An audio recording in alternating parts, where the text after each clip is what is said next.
अबू आसिम ने जो बात कही, उन्होंने जो तारीख है, जो इतिहास है, उसको जिस तरीके से इतिहास की किताबों में लिखा हुआ है, फिल्म की बात को अबू आसिम से आप रिएक्शन लेने के चले गए।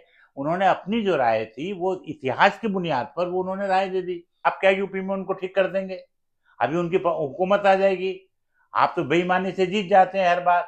अभी अखिलेश चीफ मिनिस्टर बन जाएंगे तो यूपी में आप फिर आपको यूपी में सोचना पड़ेगा कि मुतकब्बिर, गधा, वो डोनाल्ड ट्रंप अमेरिका का जो है वो बादशाह बन गया है। तो औरंगजेब पे फक्र करते नहीं है, ना हम उनको अपना लीडर मानते हैं, ना हम उनको अपना आराध्य मानते हैं। तो ये मुसलमानों पे, औरंगजेब को, अकबर को आप हम पे क्यों मुसल्लत कर रहे हैं? एक तो ये बात, ये उन्होंने कहा अगर मेरी बात से किसी को तकलीफ हुई है तो मैं माफी चाहता हूं। तो इससे तो अबू आसिम का कद और बढ़ गया। गाजी साहब, आपका बहुत स्वागत है। शुक्रिया। जिस तरीके से समाजवादी पार्टी महाराष्ट्र के अध्यक्ष अबू आसिम आजमी ने औरंगजेब को लेकर एक बयान दिया, उसके बाद भारतीय जनता पार्टी के नेता उन पर हमलावर हो गए। योगी आदित्यनाथ ने कहा उन्हें यूपी भेज दीजिए, हम इलाज कर देंगे। आप किस तरीके से देखते हैं? देखिए, अबू आसिम एक बहुत जिम्मेदार शख्सियत हैं। राज्यसभा मेंबर ऑफ पार्लियामेंट रहे हैं, कई बार वो विधायक रहे हैं, और वो कुलाबा में उस जगह पर रहते हैं कि जहाँ पर के मुस्लिम ना के बराबर रहते हैं। वो अपनी जिम्मेदारी समझते हैं। अबू आसिम ने जो बात कही, कोई उनको इल्हाम तो होता नहीं है, ना उनको कोई रिवील होता है। उन्होंने जो तारीख है, जो इतिहास है, उसको जिस तरीके से इतिहास की किताबों में लिखा हुआ है, उसकी बुनियाद पर उन्होंने जो है जो बयान दिया, उसको उन्होंने जो सही समझा और वो किस मौके पे दिया, उसको समझने की ज़रूरत है। पहली बात तो अबू आसिम ये बयान देने के लिए तो गए नहीं थे।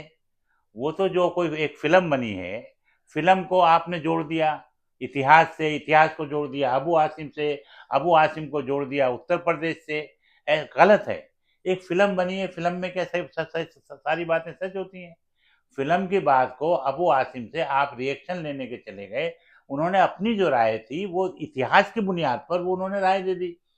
अब मैं ये कहता हूँ कि अबू आसिम आजमी साहब बॉम्बे में रहते हैं, बहुत जिम्मेदार इंसान है। अगर उन्होंने कोई गलत बात कही है तो आप उनके खिलाफ मुकदमा दायर कर दीजिए। आप क्या यूपी में उनको ठीक कर देंगे? अभी उनकी हुकूमत आ जाएगी।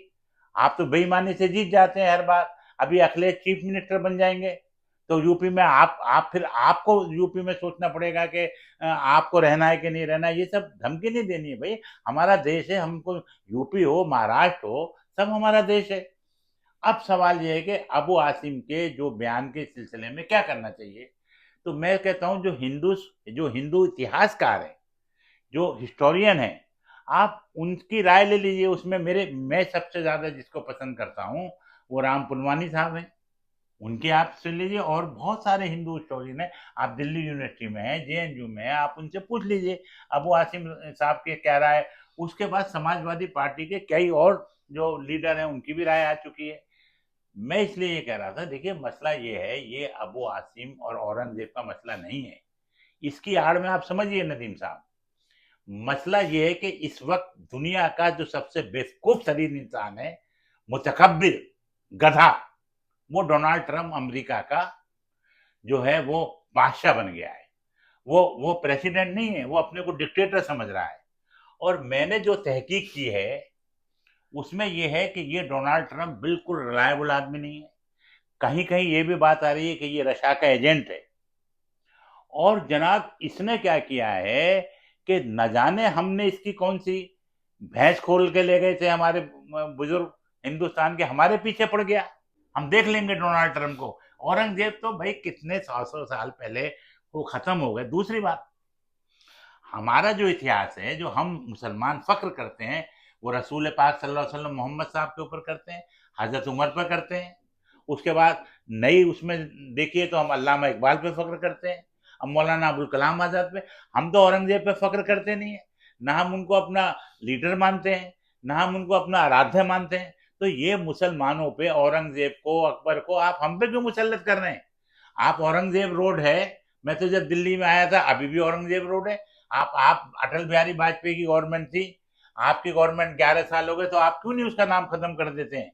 इसका मतलब आप औरंगजेब के साथ मिलके जो है वो आप गैर जरूरी जो है वो इशू उठाना चाहते हैं।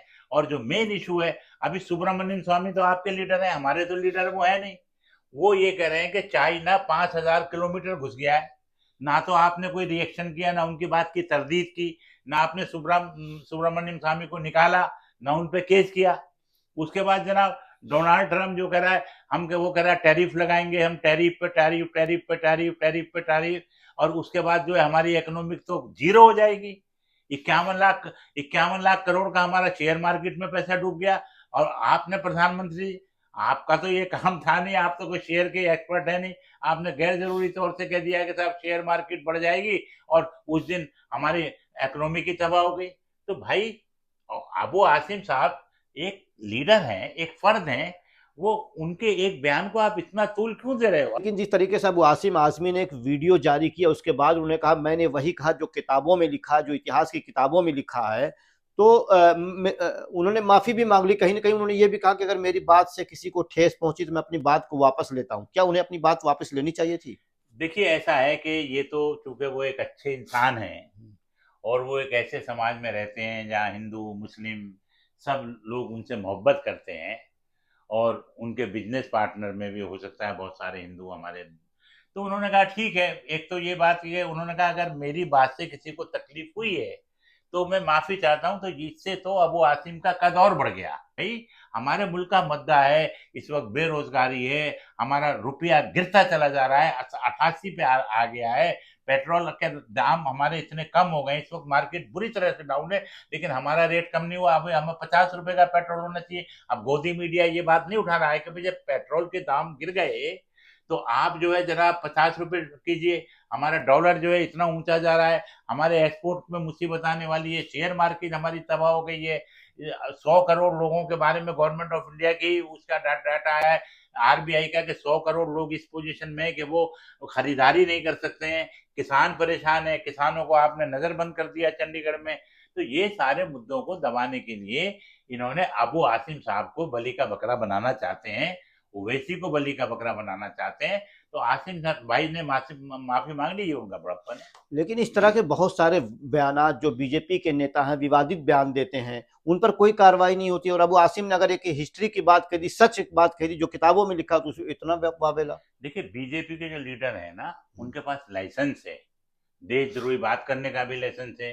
उन्होंने कहा कि अगर हम 400 सीटें ले आए तो हम संविधान बदल देंगे, और उस पर कोई एक्शन नहीं हुआ। गिरिराज के जो उनके गिरिराज जी हैं, मंत्री जी हैं, वो तो पता नहीं क्या क्या ऊँट पटाख बातें करते हैं। तो भाई बीजेपी के लोगों के पास तो जो है वो लाइसेंस है, लेकिन चूंकि अब वो एक मुस्लिम ने कह दिया, अब वो कहा नहीं था, ये तो चले गए थे बाइट लेने के लिए, उन्होंने अपनी राय बता दी तारीख के हिसाब से, तो उनके पीछे लग गए। ऐसा कुछ भी नहीं है। बीजेपी के लोगों को चाहिए कि मुल्क की सोचे, अगर वो देश से वाकई मोहब्बत करते हैं तो देश की सोचे।